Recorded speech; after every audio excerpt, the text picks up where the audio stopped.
আমার প্রিয় একাদশ শ্রেণীর শিক্ষার্থীরা, আজকে আমি তোমাদের জন্য এক ভিন্ন স্বাদের ভিডিও উপস্থাপন করছি, যেটি বাংলা শিল্প সাহিত্য ও সংস্কৃতির ইতিহাস থেকে আধুনিক সাহিত্যের ধারা।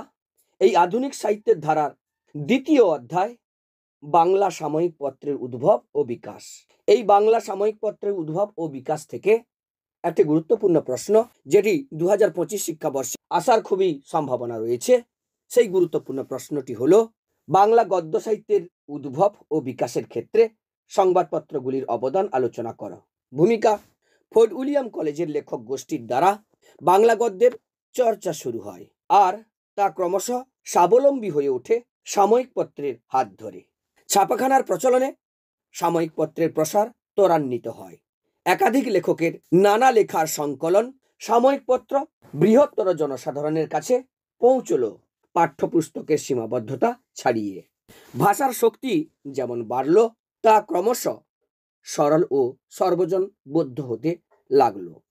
উল্লেখযোগ্য সাময়িক পত্র: যে সমস্ত পত্র পত্রিকা বাংলা গদ্য বিকাশে উল্লেখযোগ্য ভূমিকা নিয়েছিল, তাদের মধ্যে অন্যতম হলো দিগদর্শন, সমাচার দর্পণ, সংবাদ কৌমুদী, বঙ্গদর্শন, সংবাদ প্রভাকর, সবুজপত্র, কল্লোল ও পরিচয় পত্রিকা। প্রথমত দিগদর্শন।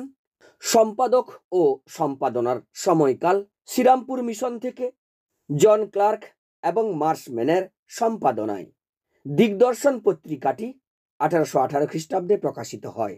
গুরুত্ব: অগণিত সাময়িক পত্রে সাহিত্যের গতি প্রকৃতি, ঝোঁক বদল, বিভিন্ন সাহিত্য আন্দোলনের রেখাপাত ঘটেছে।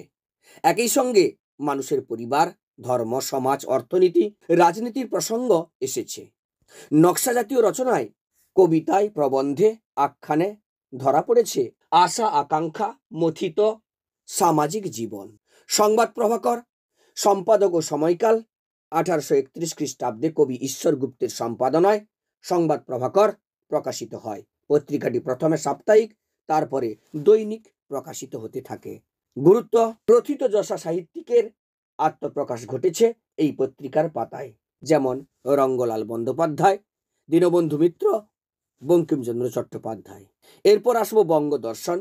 সম্পাদক ও সম্পাদনার সময়কাল 1872 খ্রিস্টাব্দে বঙ্কিমচন্দ্র চট্টোপাধ্যায়ের সম্পাদনায় এই পত্রিকাটি প্রকাশিত হয়।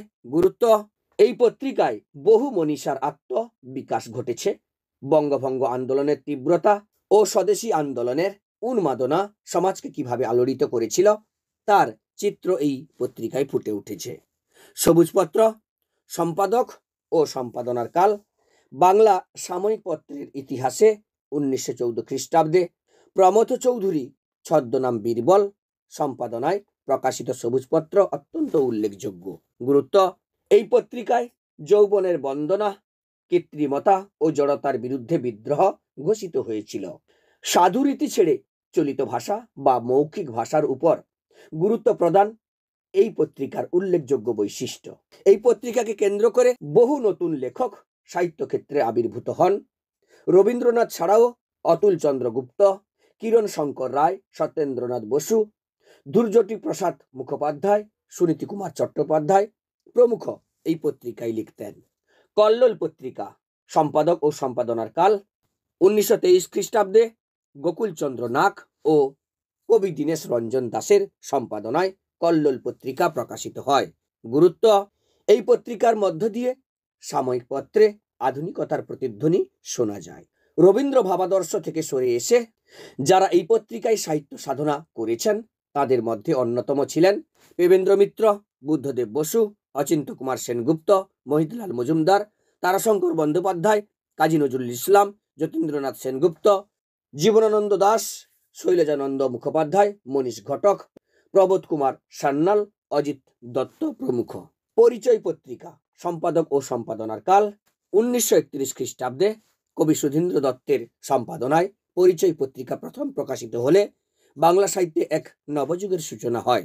গুরুত্ব: আবেগ সর্বস্বতাকে দূরে সরিয়ে সাম্যবাদী সমাজ প্রতিষ্ঠার লক্ষ্যে পরিচয় পত্রিকা আত্মনিয়োগ করে। প্রগতিমূলক সমাজ ও সাহিত্য চিন্তার প্রকাশ এই পত্রিকায় লক্ষ্য করা যায়। উপসংহার: বিভিন্ন সামাজিক বিষয়কে কেন্দ্র করে নানা সময়ে আন্দোলনের ঢেউ সাময়িক পত্রের পৃষ্ঠাতেও লক্ষ্য করা গেছে। তা হয়ে উঠেছে গণমাধ্যম এবং সমাজ সংস্কারের হাতিয়ার।